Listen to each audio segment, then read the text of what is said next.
Hello. Hi. Welcome to Book Club. Welcome to Book Club. These are the best books ever.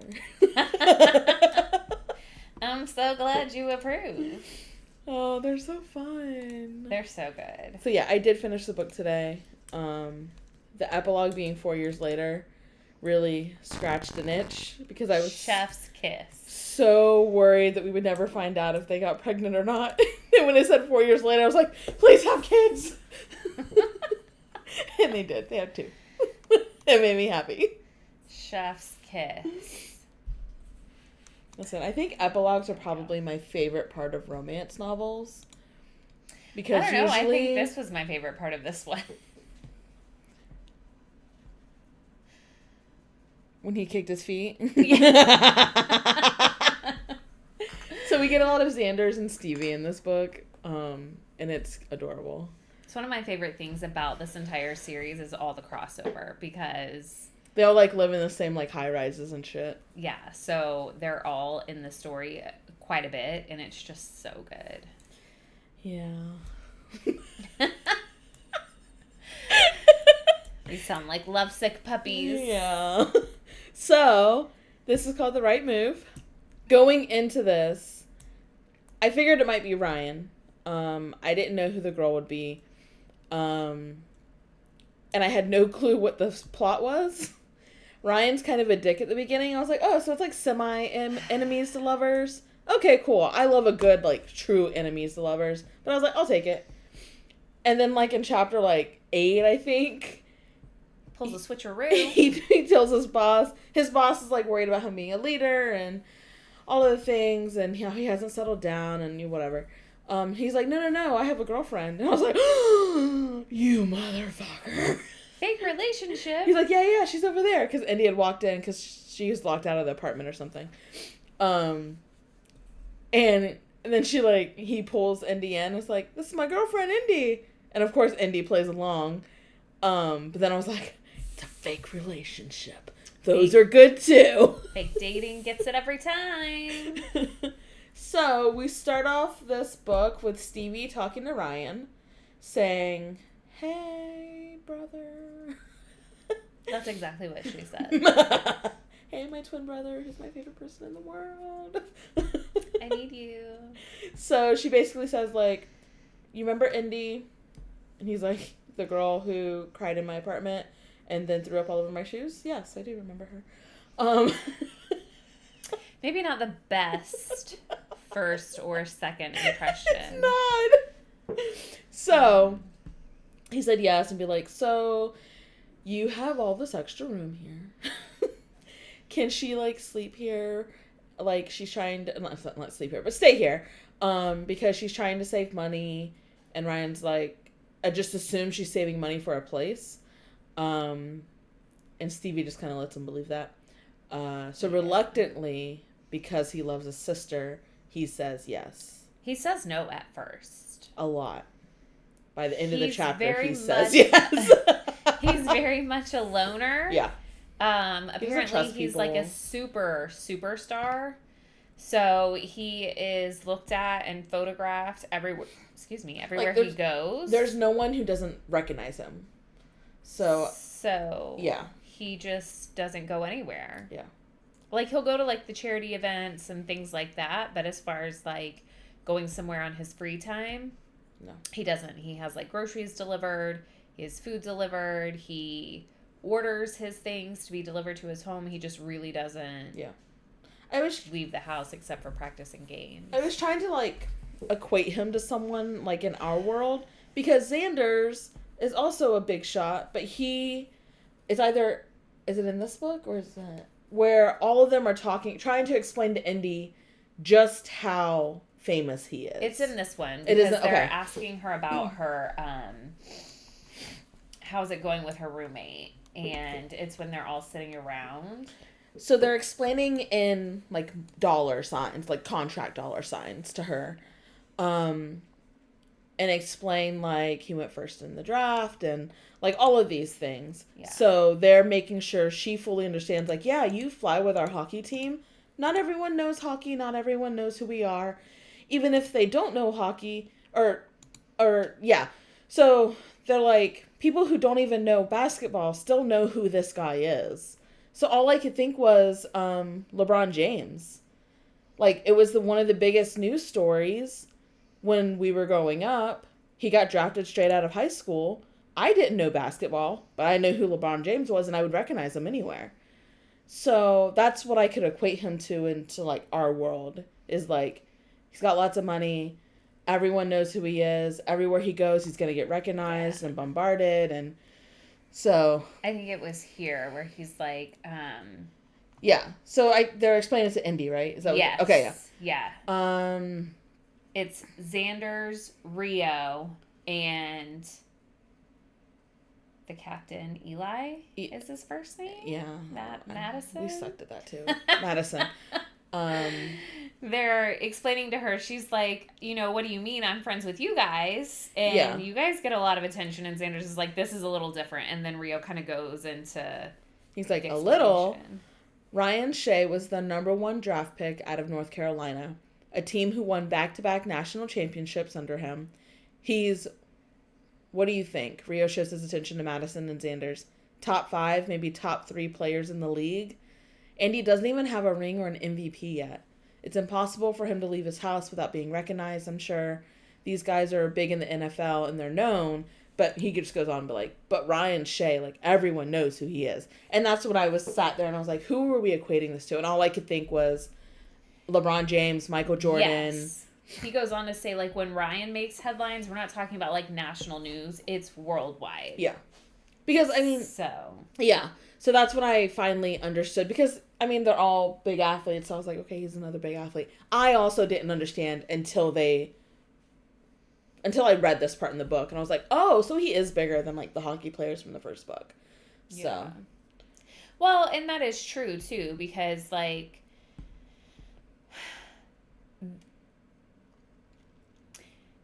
hockey's a great sport. Yeah, I love hockey. And I love to watch it, but you don't see the hockey players being photographed. Like, we live close to a hockey city. Yeah.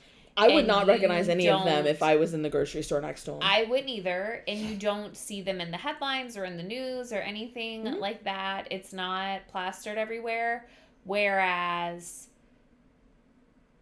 if the basketball teams or the football teams are out and about, I would recognize more of them. Baseball players, like, even some baseball players I struggle to recognize. You would hear about it. Yeah. Not just, like, if we would recognize them, but, like, it would be in the news. Yes. That so-and-so hit the mall today. Yeah. So, it makes sense. And, like, they put it in a dollar sign. So, like, you make this much, you make this much. Ryan Shea makes that times, like, 2. So, like, their combined salaries times 2.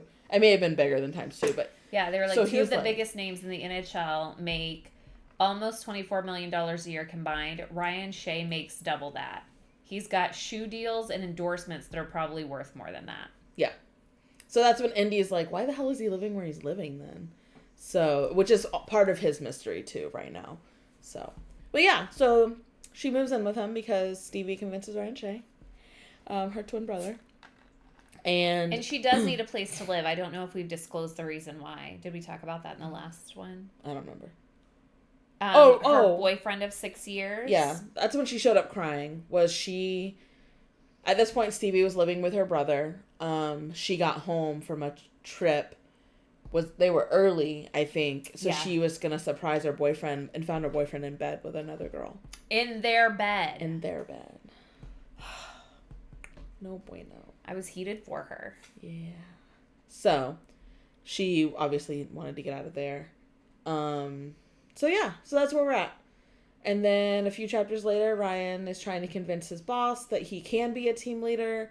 He's getting the sense that his boss doesn't approve of him as a team leader.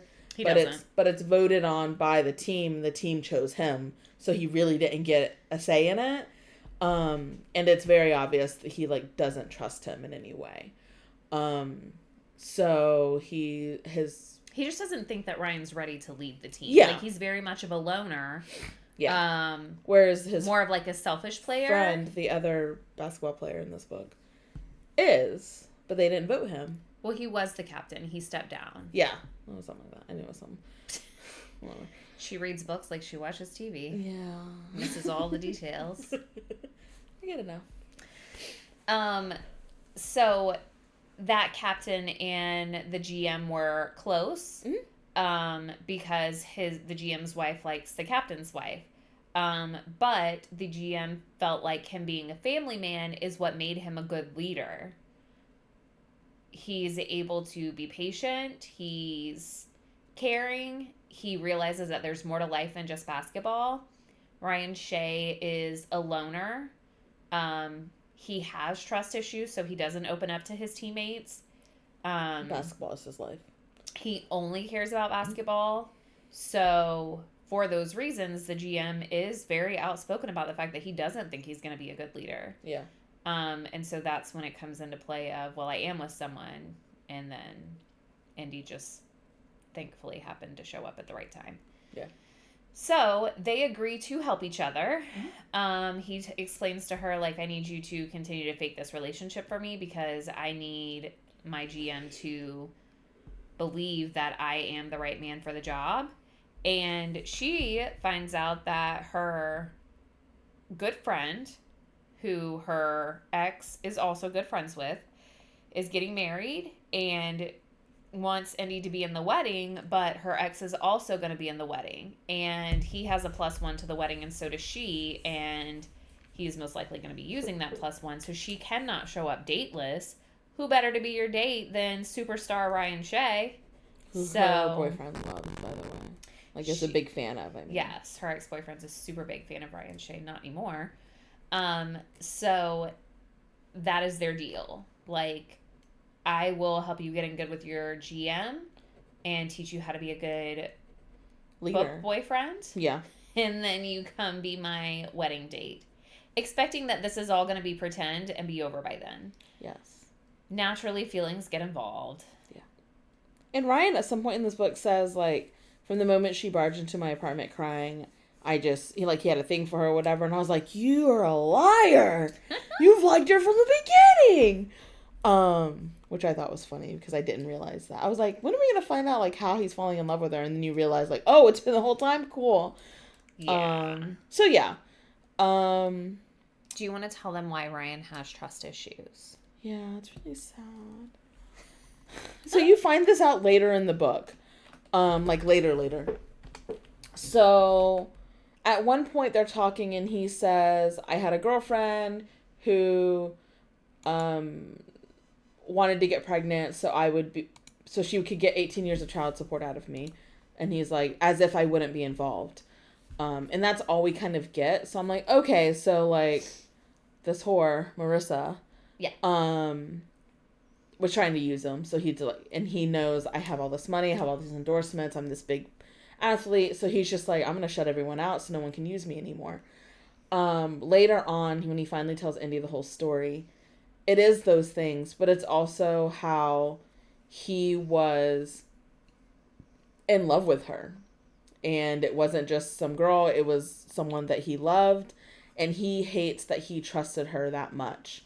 And that he was fooled that much. He was fooled because Marissa had a boyfriend the whole time. And their plan, Marissa and boyfriend, was to get pregnant by him, tell him the baby was his, so that they could get money out of him. So he was very excited. The whole time they were dating, Marissa's like, I don't want to tell anybody. And he thought that it was just like, she didn't want to make it a big deal, and he kind of liked that because she didn't want the fame. Yeah, he was the superstar on campus, and so he's like, okay, she doesn't want the fame, she just wants it me and you. So he's fallen in love with her. They got engaged. They did get engaged, and then she turns out pregnant, and she's like, I don't want to tell anyone. So Ryan only told Stevie, and the whole time he says, like, I was so excited to be a father. This is all he's ever wanted. All he's ever wanted is to be a dad. And then he gets to the hospital. He got drafted and bought that apartment. Yes. And it was because he knew that they were engaged and had a baby. And he got that apartment for her and the baby and, like, him to live in, to have a family in. And he got to the hospital and he said that there was, like, a guy in the waiting room who, like, kept giving him the eye. And he's like, he just recognizes me. It's fine. And finally he was allowed in the room. And he said he held the baby. And all it says was, it was painfully obvious that baby wasn't mine. And then obviously I'm sure that there was DNA testing and stuff. But that's all he says. It was painfully obvious that baby wasn't mine. And then it all came out. Marissa told him. Marissa explained everything that I just said. So then he just kind of shut down from there. He got drafted.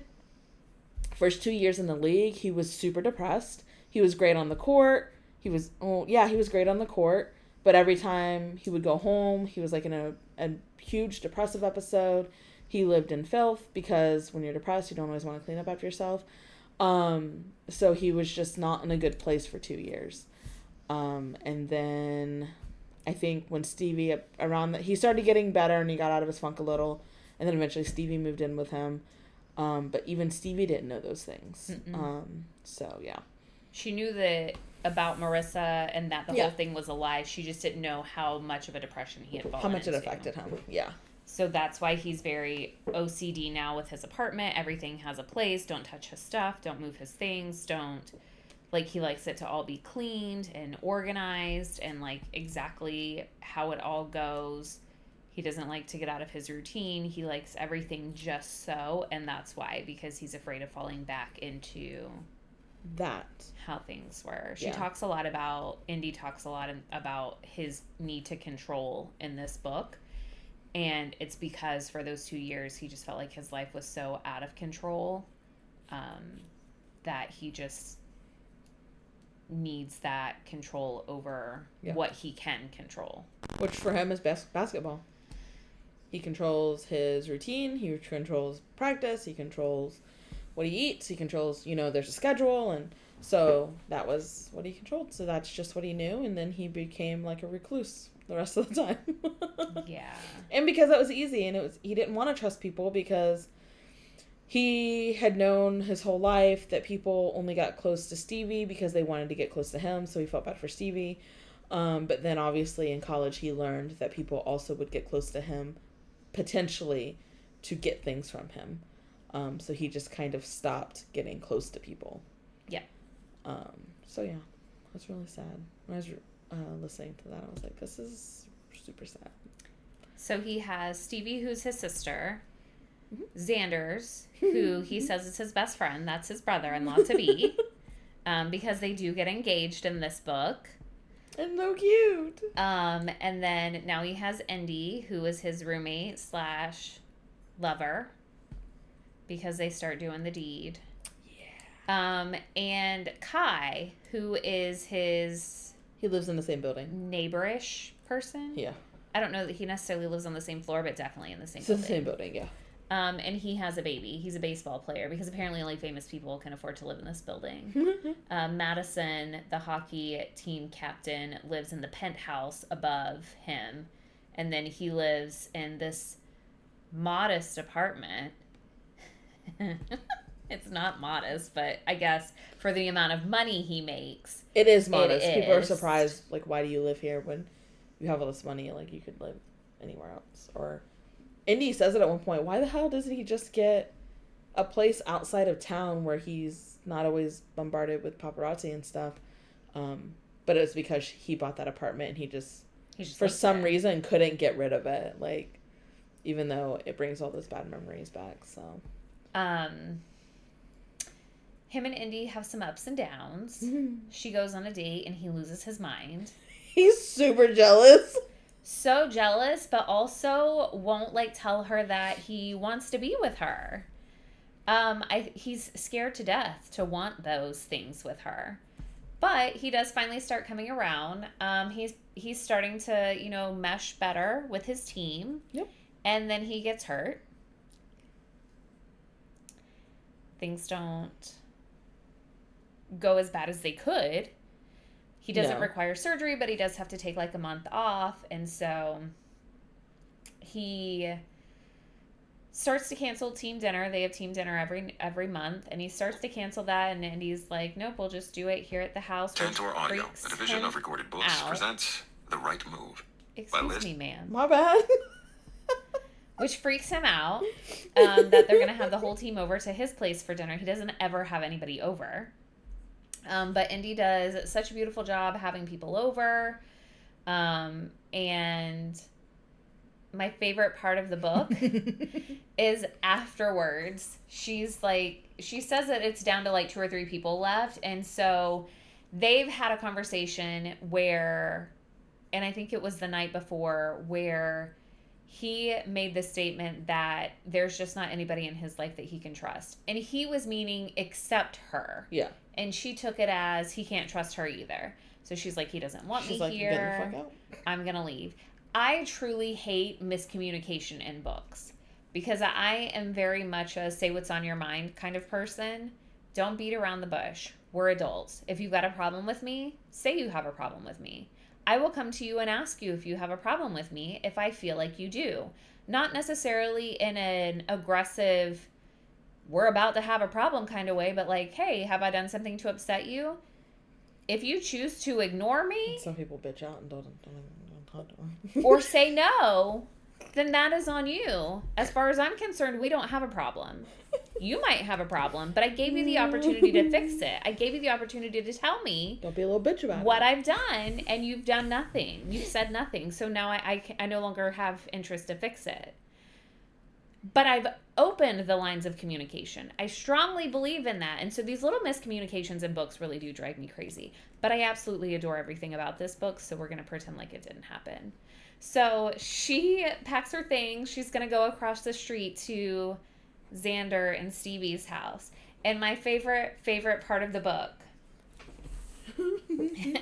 it says that like 10 minutes after she leaves, because she thinks that Ryan is like caught up with the couple of people that still left. He knows exactly where she is at every moment. She leaves, packs her bag and leaves, and within 10 minutes of getting over there, he shows up. And as soon as Xanders opens the door, he says, "Happen to see a mouthy blonde tonight? Mile-long legs and a banging brain?" And it says, "I can hear the smile in Xander's tone as he talks to his fiancée. I love this for us, V. Watching your brother squirm like a lovesick puppy. Mushy motherfucker." Fuck you very much. That's Ryan. Stevie laughs from where she sits on the couch with Xanders and their dog Rosie. She's in the guest room. She'll be out in a minute, I'm sure. "I knew he'd come here, or at the very least call, but he was quicker than I expected. I've only just pulled out my toothbrush to get ready for my night, so with it in my hand, I sheepishly make my way down the hall. Ryan doesn't seem upset, only slightly unimpressed. Leaning his shoulder against the corner wall of the living room, he keeps his hands in his pocket and one foot crossed over the other, casually unaffected. There's the runaway. Hi. Eyes soften. Hi, Blue, because that's what he calls her. Indy is short for Indigo, and he calls her Blue. Xander squeals from the couch like a teenager.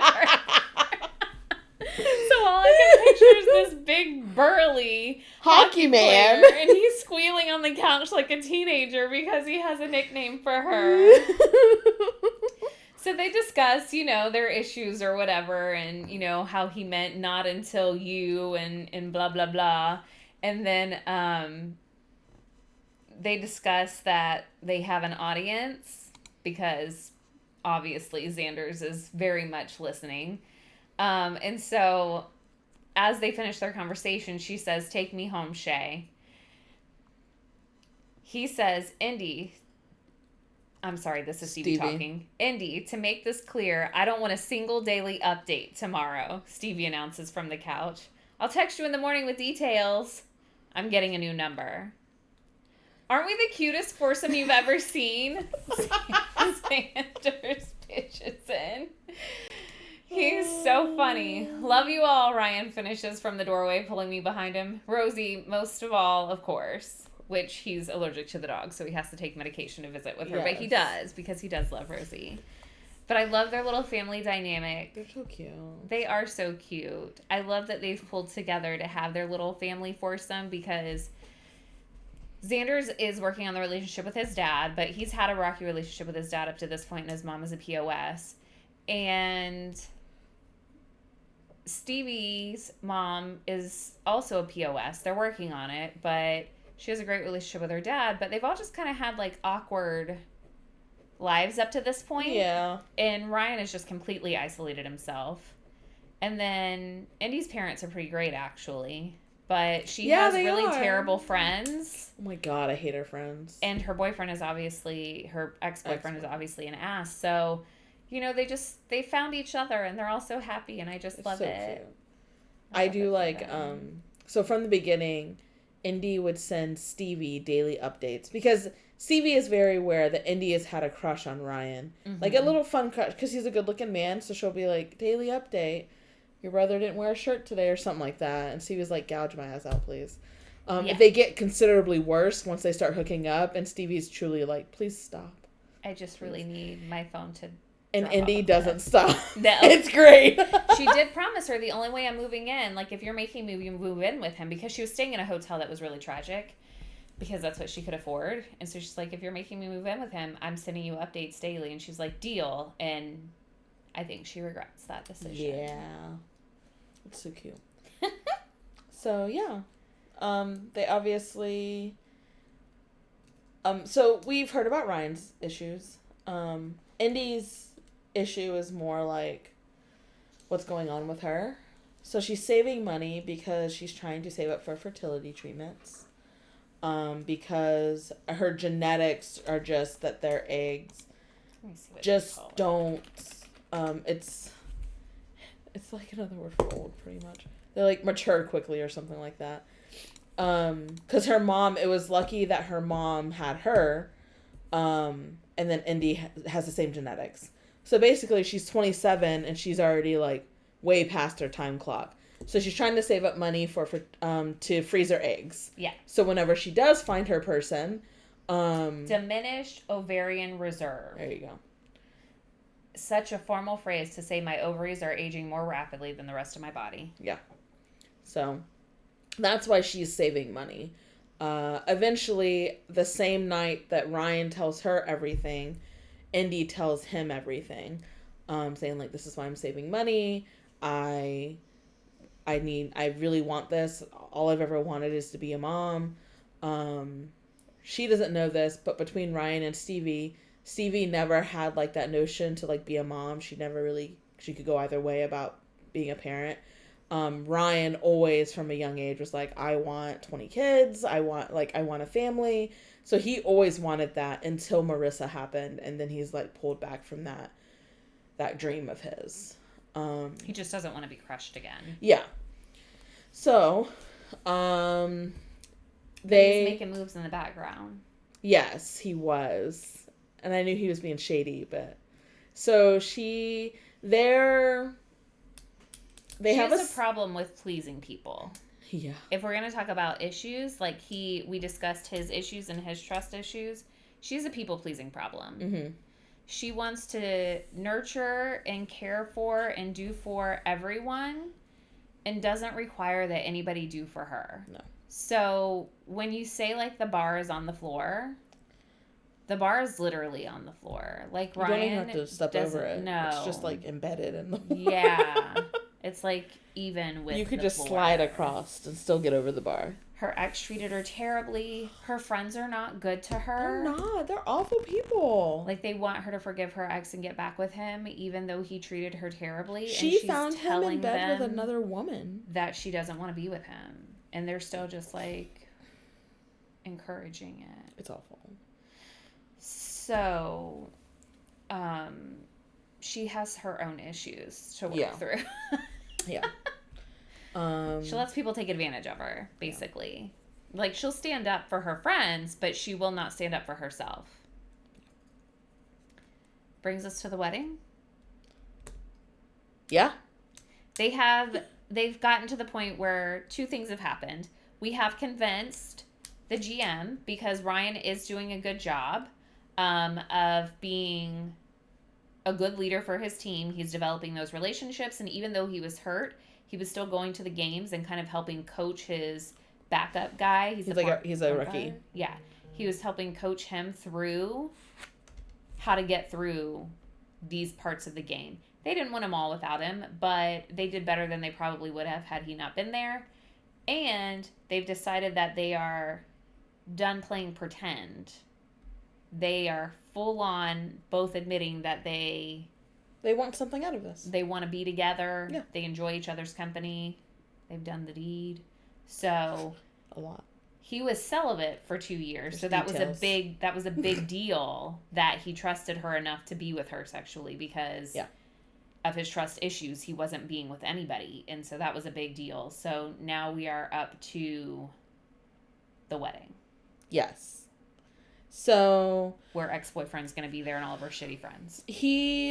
Why was she unsure if he was going to come or not? Is this during his injury? No. She was unsure if he was going to come or not. Something I don't remember. Okay, let me get there. She's running around because she's helping in the wedding. She finally spots him in the crowd during the ceremony, and she gets a big grin, oh, he came. But she wasn't gonna text him and be like, are you coming? But he came anyways. So obviously Alex is there. Alex is the ex-boyfriend. And he still wants to talk to her, and the friends are doing everything in their power to make sure that this is after Alex steps outside of their... Yes. Okay, yeah. So they're doing everything in their power to keep Indy away from Ryan. Oh, I need your help with this. Oh, I need your help with this. Oh, I need your help with this. Because they want her to get back with Alex. Alex showed up at the facility that Ryan plays at. Ryan was hopping on a bus to go to an away game. He had a couple away games, and this was going to be the last few games before the wedding. Yeah. And Alex pops up. This is the second time he's popped up. The first time it wasn't accident. Intentional. Yeah. That's so when funny. He realized that Indy is with Ryan. And that was quite funny. Because they were still very much in the pretending mode, and they weren't pretending at this moment, but Ryan realized who it was that she was talking to and how comfortable she was, and just kind of swooped in. He kissed her. So that was the first time. So this time, her and Ryan are walking out, and they're very much handsy, and because they've decided they're done pretending, they're going to be together. This is very much in a relationship. And as they're walking to his bus, Alex steps out and is like, I need to talk to you. You owe it to me in our history. We have all this history together. We need to have a conversation. And of course, Ryan steps in between them absolutely not. Don't touch her. Don't look at her. She doesn't owe you anything. And she's like, it's okay, Ryan. I'll talk to him. It's okay. And so Ryan gets on the bus thinking he's going to win her back. I don't have the history with her that he does, and he's going to win her back. And immediately reverts back to that insecurity, anxious person that he was over the ex. Yeah. Over stuff that had happened with the ex and stuff. Yeah. So he does call her when they get to the tarmac, which is 20 minutes later. And she's visibly, obviously on the phone, upset. She's been crying. She's trying not to cry. So, and she just said, I'm just trying to remember. I'm just trying to process. Yeah. It was 22 years. I'm saying goodbye to a lot. I just need some time or something like that. Yeah. So he gives her time. He took that as she needs time to figure out what she wants. Yeah, no, that she wants him. That wasn't at all what she meant. No one's asking for clarifying questions here. It's all miscommunication, and that just bothers me. Because if you would have just said, what do you mean? Well, what do you mean? Should have been I told him fuck off. But he doesn't ask, what did you guys discuss? Or how did the conversation go? To be fair, he's short on time, too. He is short on time. They are yelling at him that he needs to get on the plane. On the bus. But not a single... And he does say this. Every conversation they have after that, he just cuts her off. Yeah. Because he's afraid to hear what he thinks he's going to hear. Yeah. So he doesn't see her until he gets to the wedding. She's already there. Yeah. But she had to go early for the rehearsal dinner. And so he pulls up to the wedding, and he's like, do I go in or do I not go in? Does she want me here or does she not want me here? What do I do? Yeah. When they lock eyes, it's obvious she clearly wants him, and he's like, okay, cool. In his head. But at some point, him and Alex run into each other. I think you pretty much make sure that happens at the bar. Oh, yeah. That may have been... Yeah. Alex was at the bar, and he was just like, let me have a talk with my guy here. I have the audio clip. It's so fun. We're going to listen to it. Yep, let's do it. My power to make your life a living hell. My face will pop up everywhere you go. You will see me in your goddamn nightmares. I will make myself a daily reminder that you fumbled the best thing you'll ever have in your fucking life. Got it? He stays staring straight ahead, but I note the nervous flicker of his eyes. Got it? I repeat. He nods in confirmation, and I plan to leave him with that, but then he decides to open his fucking mouth. Got it? I repeat. He nods in confirmation, and I plan to leave him with that, but then he decides to open his fucking mouth. Aren't you supposed to be the good guy of the NBA? I doubt stalking me would be good for your golden boy image. A condescending laugh escapes me. Says the guy who camped outside of my place of work to talk to a girl who wants nothing to do with him. But let me make this clear. When it comes to her, I have no issue ruining my reputation. Place of work to talk to a girl who wants nothing to do with him. But let me make this clear. When it comes to her, I have no issue ruining my reputation. I will burn the world down to protect her, and I'll proudly wave the match so everyone knows I'm the one who did it. I pop off the bar to go find Indy, but then I add one more thing. You know that jersey you've got with my last name on it?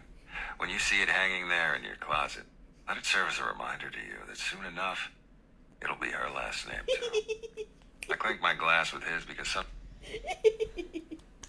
I was kicking my feet and squealing like Xander's on that, and I was like, "Oh yeah!" Just because Alex is such a piece of shit. He is. He's Ryan such a dick, and he thinks he's like God's gift to women or to Indy. Yeah, and Ryan is very calm, cool, and collected, unless it comes to Indy, and then he has several moments of like, "Calm down, buddy. We're fine." Or don't. You know, it's working for you. He's got a bad jealous streak, and it's really fun to listen to. He's also super sweet. He is. They discuss about how he is not an out loud person, how he loves her in quiet by the fact that she loves iced coffee. So he will brew her coffee and put it in the fridge for her before she wakes up. That way, when she puts the ice in it, it doesn't water down her coffee. He buys her flowers all the time because she loves flowers and he keeps killing them. Yep. By overwatering them because he's trying to keep them alive for her while she's away on her work trips. So he just keeps buying her new ones. The florist down the road is loving it. He's having a great month. And another way that which she didn't know about, that he has shown that he loved her, which is the sweetest thing in the entire world.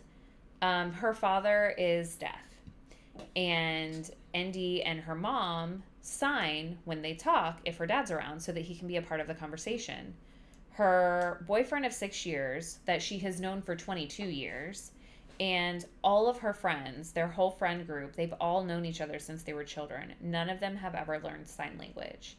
And Ryan has been having weekly calls with her mom, and sometimes her dad is on it too, to teach him sign language. And he's also taking a course, taking a course online that he is passing with flying colors. Indy didn't know about it. She had no idea. He's literally doing it because he wants to be able to communicate with her dad without her having to translate, because how will he ask for her hand in marriage if she has to translate for him? So she realizes this because she has to ask him, because she is sitting courtside with his boss. Yeah. And there's like a class of kids who came in, and so they're each standing with a different player, and they've won an award or something. And the girl who's standing with Ryan is like very quiet. She's not saying anything. She's just eyes wide about everything. And then very quickly Ryan realizes, and Indy from across the court realizes, that she is deaf, and that's why she's not talking. So he is signing to her very slowly and says, like, "I'm learning sign. Hi, my name is Ryan." She says, and it's just like Indy's done for. I think the girl's mother comes up to him and, like, it's very obvious that she's very happy that someone could communicate with her daughter the way that she knows how to communicate. It was a beautiful moment. She's gone for, like, the first quarter in the bathroom crying. Yeah. Like, the GM's wife is, when she comes back, she's puffy eyes, you know, all makeup gone. The wife is like, you good? Like, I've been gone for a whole quarter. I'm not good. Not at all. So that was one of the first times she realized that he quietly loved her. And then all hell breaks loose one more time. Of course. So he's coming back from a trip. Indy calls and said, I have some exciting news I have to tell you, but I'm out getting coffee and whatever. So he sits down on the bench next to the doorway to take off his shoes, and he finds a pregnancy test. And he loses his absolute shit. Yeah. He has, like, flashbacks. He doesn't have, like, a great moment in here. He has, like, flashbacks of Marissa, and he is not his best self in these moments. He's not. And Indy is at the point that when she comes in the door and he basically attacks her, obviously not in a physical way. He doesn't verbally attack her. It's almost like mentally he vomits on her because he's mentally exploding. And so when that happens, she leaves. And she's not upset, and she's not crying. She's just like, you know what? I don't think I'm going to do this with you. Yep. And she leaves, and it hits him like, she's not crying. She's a very emotional person, and she's not crying. So this is, like, beyond mad. So then Stevie walks in. Frantic. Doesn't even say hi to him. Looking for something. Come to find out, she's looking for her pregnancy test because she took 6 of them and could only find 5. Stevie's the one who's pregnant. She came back because she didn't want Indy to find it because she knows Indy has fertility issues. She was trying to be sensitive to her friend. Yeah. So Ryan's like, oh, I fucked up. Yeah. So now Indy's not talking to Ryan. She goes to Rio's house. Crying, and Rio lets her in, and Rio comes in and was like, do you want to visit her? And she's like, I don't want to talk to Ryan. And she says, well, it's Stevie. So Stevie basically tells her everything. Yeah, she tells her that, you know. Yeah. That was mine. Which obviously Indy knew. Yeah. Who else is in there? And then she's like, I have to tell Xanders. So Indy's like, I knew before Xanders. You have to go tell Daddy Xanders that he's actually going to be a daddy. But during this, at one point, Ryan tries to come over, and she goes, no. Rio, you have to tell him to leave. And Rio's like, you're gonna make me tell, like, one of my idols that they have to leave? She goes, yes. And he does. Rio fashion is like, okay. And he holds his ground and is like, she doesn't want to see you. And so then, of course, Ryan threatens Rio. She only eats veggie. You get some groceries. She likes iced coffee. Like, all of these things. And Rio's like, okay. Gives her the shittiest coffee ever. And he packed her a bag. He did. He gives the bag to Rio to give to Indy. So she's there for a few days. I think at one point, Rio's like, can you shower? Yeah. Maybe put on a shirt that's not stained. Yeah. Ryan slept in his car that night. Yep. In the driveway. Because he didn't want to go home without her. Yeah. So she does go out and talk to him. But it's more of a... I think we have some things to consider. Yeah. Like, you clearly freaked out. I don't think that we're on the same page in this relationship. Yeah. Are you the one I want to be with? Absolutely. But what does that mean for us if this relationship isn't headed in the same place for both of us? Yeah. And again, They didn't do enough talking. Yeah. So she ends up going to her appointment to have her eggs done. So this is, I don't know, April. Back in January, her insurance called and said, hey, we just want to let you know your fertility treatments are covered. Our insurance changed. And so she's like, sweet. I don't have to save any more money. Cool. So she goes to this appointment like in April-ish, March, April. And is talking to the receptionist. And the receptionist is like, she says, I have a copay. The receptionist is like, let me just take a look. She goes, no copay. She goes, I'm sorry. She goes, well, my insurance is okay. She goes, we don't accept insurance. What? And she goes, what? So she keeps going, figuring out all this shit, and the person finally says, no, like, we don't take insurance. This is pay out of pocket. And she goes, well, how much is it? Because she was about to lay down her credit card. Like, she knows her eggs are deplenishing. She's laying down that bitch. And she's already spent the money that she was saving because she was told that her insurance covered it. Yeah. She's having a little bit of a panic attack. So she's like, fuck it, let's do it. How much? And the reception clicks more and it's like, oh, it's already covered.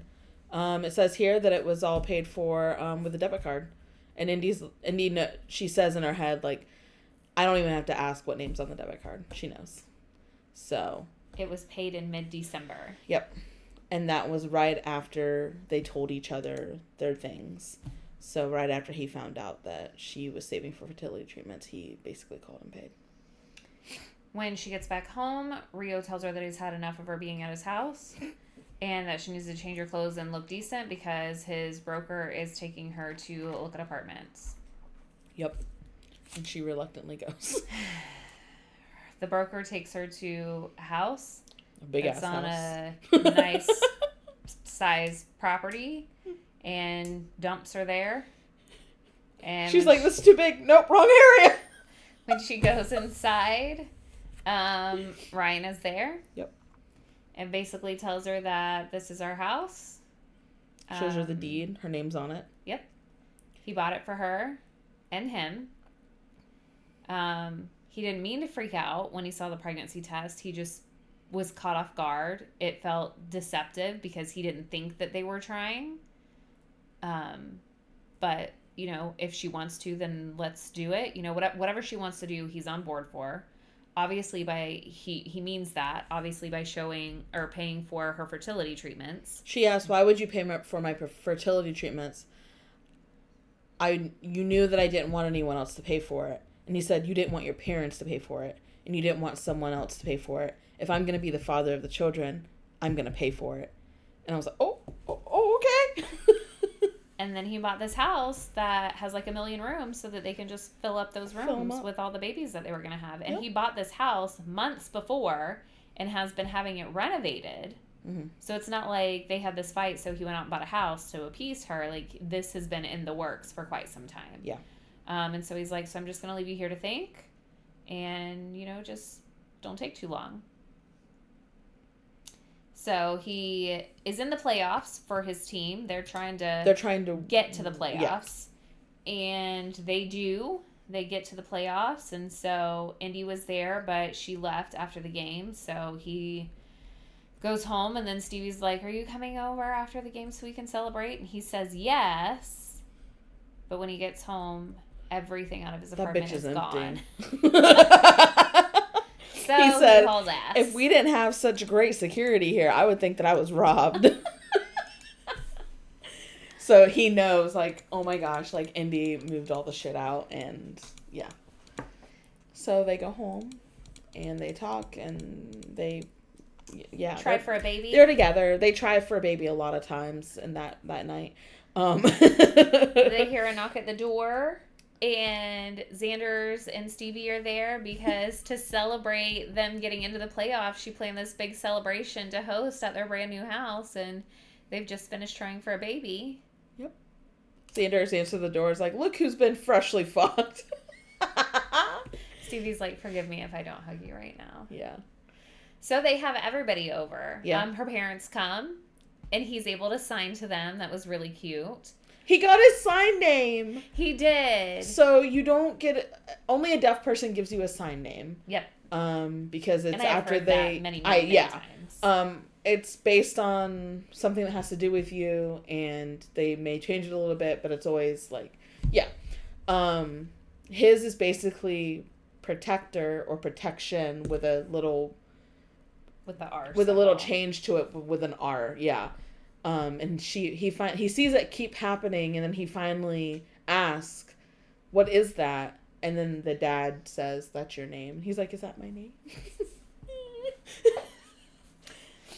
So, Rio's there, and he agrees to sign stuff for Rio because Rio's been begging for an autograph for quite some time. And he was holding out really hard to make sure he couldn't get to Indy. He deserves it, damn it. He was like, okay, what have you got for me to sign? And he was like, oh, no, I didn't bring anything. And he was like, really? Because, you took care of my girl and you got her here for me. I'm willing to sign whatever. And he was like, I think I've got like some posters and a jersey and a something else in the car. I'll be right back. Don't you put that pen away. It's so cute. I love Rio.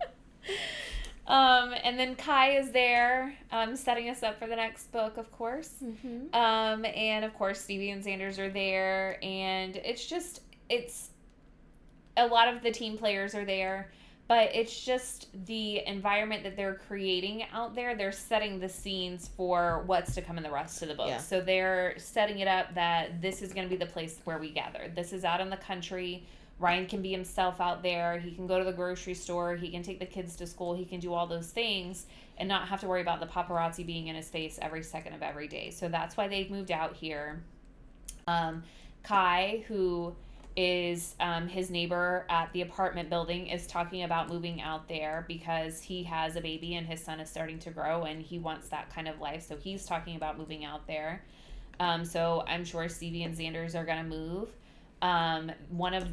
Ethan, one of the basketball players who was the captain but stepped down, he's saying, once I retire, we need to win a championship so that I can retire. And then once I retire, we're going to move out here and settle down and, whatever. So it's kind of creating that dynamic of what's to come, for that whole little group of friends, family type thing. That's super cute.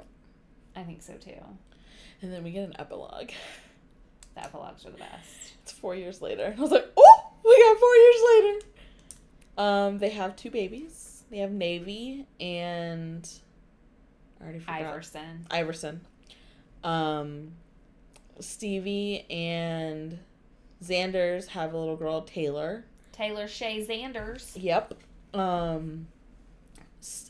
Navy and Iverson are about 3 months apart. Yep. The way that happened is they were struggling with fertility, obviously, and so they went through with fostering to adopt, I think. Mm-hmm. And that's how they got Navy. And then they found out that they were pregnant. Or no, she was a surrogate. Or it wasn't a surrogate, it was a mom who was having a baby and chose them. There we go. Yes. And then shortly after, they found out they were pregnant with Iverson. Yep. So they were born 3 months apart.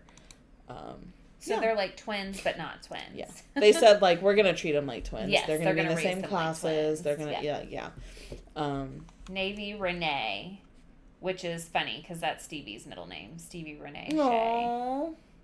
I kind of want, like, a little excerpt of them telling her that that's her name. See Stevie cry. It's probably somewhere. Oh, I love it. So they're having, they said it's a rare occasion that, because they play in the same arena, the basketball team and the hockey team, it's a rare occasion that they have a game on the same day. So the hockey team has already played. Mm-hmm. And now they're clearing the court and everything, getting ready for a night basketball game. So they're up in the Xander Shay family room box, waiting for the crossover because one of the kids fell asleep and you don't fuck with nap time, so they're just kind of chilling up there. Mm-hmm. That's where we're at, and they go out on the court before the game starts, and the kids are running around a little bit, and you get to see some of those interactions. It's super cute. Like, it's just, this whole epilogue is just filled with, like, cute interactions between aunts and uncles and babies and family. It's so cute. Mm-hmm. They call Rio Uncle Rio. Yeah. It's just really cute. It really is. I love it. So. Yeah. So that is the right move. Oh, here we go. Indy does say to V, daily update V. V says, absolutely not. This morning in the shower, make it stop. Oh, yeah. It's been over 12 years and put me out of my misery. Jesus. It's really She funny. starts going into detail, so it's funny. Yeah. But I love these books. It's so fun. It's such a good series. So up next, what do we have? Because are you ready to meet Chicago baseball player Kai Rhodes and his son's new nanny? Our book is Caught Up. It's baseball. Love baseball. What the difference is here? In case you couldn't tell. Right? This one's still slightly smaller. They're getting smaller. We built the world. Now we're just going to live in it. it. So this is about Kai. We did learn a little bit about Kai in this book. Yep. Kid was dropped off on his doorstep. The mom didn't want to be a mom anymore. Got DNA testing. It is his kid, so he's raising a kid. And he fires every nanny that he gets within, like, a few weeks or some shit like that. So much as, like... He's a famous baseball player, so he's traveling on the road. He's looking for somebody that'll travel with the team, but he does keep firing. He keeps firing everyone. It's a running joke. Like, did you fire that one? Yeah, I didn't like her. Okay, cool. So I've never had to hire somebody to care for my kids like that, so I wouldn't know how difficult that is, but I imagine it would be. Imagine it would be, yeah. So yeah, and we're gonna figure out, I'm assuming his new nanny. I guess he's gonna start boning. I'm excited. I'm excited that you're excited. It's baseball. Baseball's my favorite sport. I love sport. reading these again. I love the first two books. I can only imagine that I love this book too. So good. Is it the same timeline as, like, because at the end of this book he said he was going to training camp. So it's that timeline. Yeah. Okay. All right. Yeah. So we're running right into the same timeline. Okay. Cool. I was reading this book when we went to let's see if it's on Kindle. The Orlando Informers event the first time. So we were laying out by the pool when I was like, I'm reading a baseball book and they're in the dugout right now and this is hysterical. Caught Up. There we go. So it is on Kindle Unlimited. Add to library. It is not a $5 Audible book. I will be rereading this, reading it, not listening. It's $20. So we'll see if she makes it through in a week. I'm trying. I devoured the last one. So yeah. So anyways, happy reading. Yay. We'll see you guys next week. Bye. Bye.